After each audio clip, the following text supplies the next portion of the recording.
A high-speed chase through the marina followed. Rex leaped from the pier onto a moving tour boat, pinning the killer Veronica before she could escape with the watch. In the aftermath, as the sun began to set over the harbor, Charlie found Sarah standing by the railing. The wind was whipping through her hair. "We got them," Charlie said. "We got some of them," Sarah replied. "But Todd is still out there, and Megan is still missing. We're going to find her, Sarah, I promise." He took her hand then, his fingers interlacing with hers. It was the first time they had openly acknowledged the bond that had been growing for seasons. For a moment, the murders, the greed, and the fog didn't matter. There was only the warmth of her palm against his. Chapter 6. The Standoff at Cape Royal. The climax of the season took them deep into the wilderness. The Trainer crime family, led by the ruthless Jason Trainer, had been using the chaos of the city's murders to move a massive shipment of drugs. A witness, Wyatt Donner, had seen a murder and fled into the woods of Cape Royal. A professional hitwoman, Serena Rickett, had been sent to silence him. Charlie, Rex, and Jesse, the team's tech genius, tracked Wyatt to a remote camp. The woods were dense, a labyrinth of pine and spruce. "He's here," Rex signaled, his body tensing. Suddenly, a shot rang out. Charlie felt a searing pain in his shoulder as he pushed Wyatt to the ground. "Go," Charlie yelled to Jesse. "Get the witness out of here. Rex and I will hold her off." "Charlie, you're hit," Jesse cried. "Move, Jesse. That's an order." As Jesse and Wyatt disappeared into the brush, Charlie slumped against a tree, his vision blurring. Serena stepped out from the shadows, her silenced pistol raised. She was a ghost, a professional who didn't miss. "You're a long way from the city, detective," she said, her voice devoid of emotion. "And your dog can't save you this time." Rex let out a sound that wasn't a bark. It was a primal, terrifying roar. He launched himself from the undergrowth, a blur of fur and teeth. Serena fired, but Rex was too fast. He hit her with the force of a freight train, knocking the gun from her hand. Charlie struggled to his feet, his hand trembling as he drew his service weapon. "It's over, Serena. Put your hands up. Parabo, parabo, parabo, parabo, parabo, parabo." The sound of a police chopper thundered overhead. Donovan and the backup team had arrived. Chapter 7. The Aftermath. 2 weeks later, the Wilkins law firm was in ruins.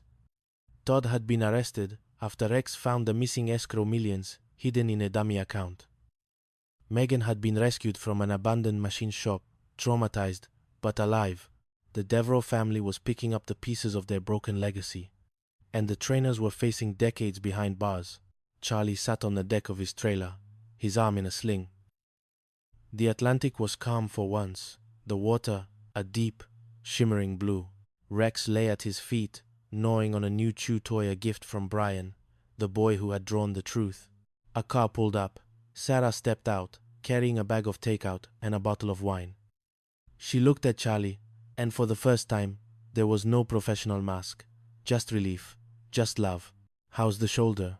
she asked, sitting beside him. "It hurts less when you're here," he admitted, his voice rough. Sarah smiled, a genuine, beautiful thing that lit up her face. She leaned over and kissed him, a soft, lingering kiss that tasted of salt and new beginnings. "You know," she whispered against his lips, "Rex is watching." Charlie looked down. Rex had stopped chewing his toy and was looking at them with what could only be described as a smirk. "He approves," Charlie said, pulling her closer.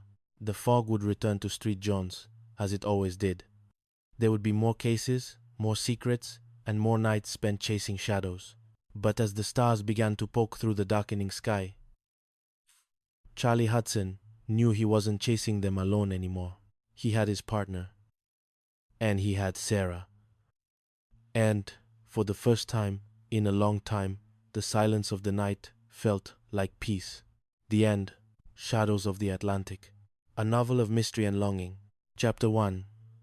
The Silent Witness.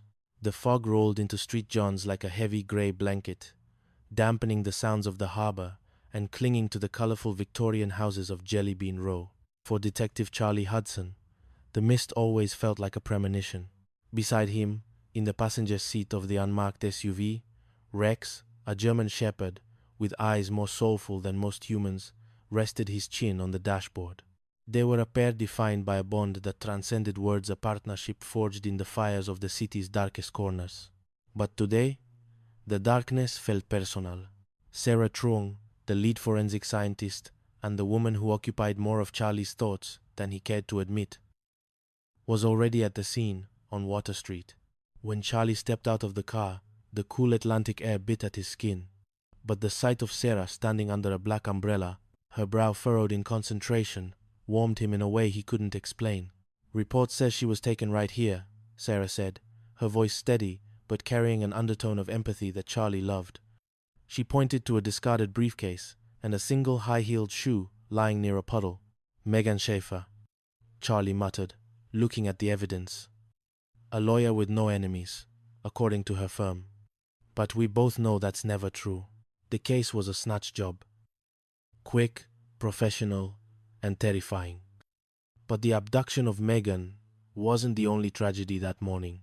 Emma Janssen, a mother whose eyes were hollowed out by years of quiet struggle, stood nearby, clutching a tattered drawing. Her 12-year-old son, Brian, who was on the autism spectrum, had gone missing at the exact moment Megan was taken. "He saw something, Charlie," Sarah whispered, moving closer to him. Their shoulders brushed.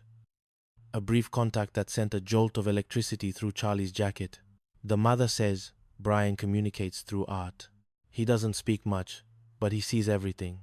Charlie looked at the drawing in Emma's hand, an intricate sketch of a man's silhouette. The detail was haunting. "Rex," Charlie called softly. The dog was already sniffing the perimeter. "Find the boy. Partner." The search for Brian became a desperate race against the clock.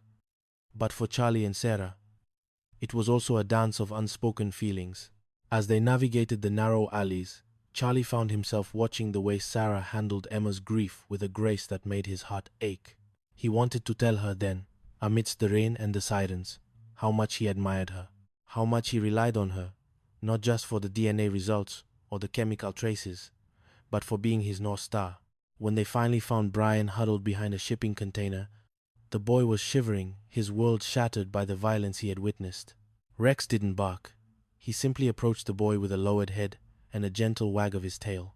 "Look at that," Sarah murmured, standing beside Charlie. "Rex knows exactly what he needs. I think we all need a friend like that sometimes," Charlie replied, his eyes meeting hers. For a moment, the investigation faded into the background. The air between them was thick with more than just sea salt.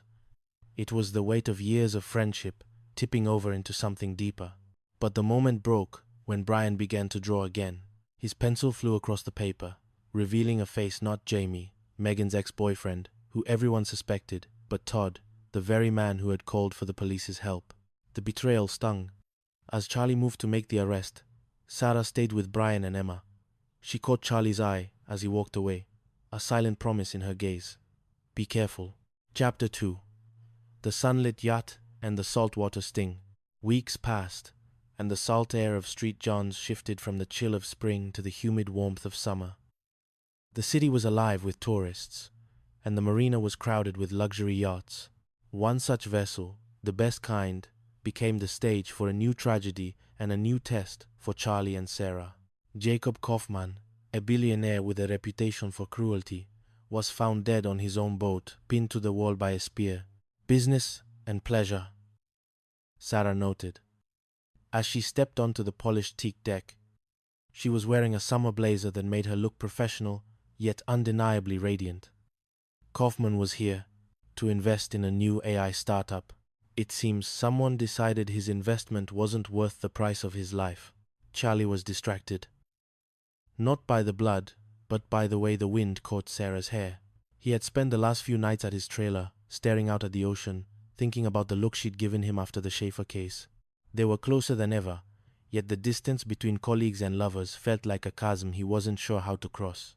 "The spear was coated in seawater," Sarah said, pulling him back to the present. "It suggests the killer didn't bring it on board. They came from the water." The investigation led them through a web of high-tech scams and hidden cryptocurrency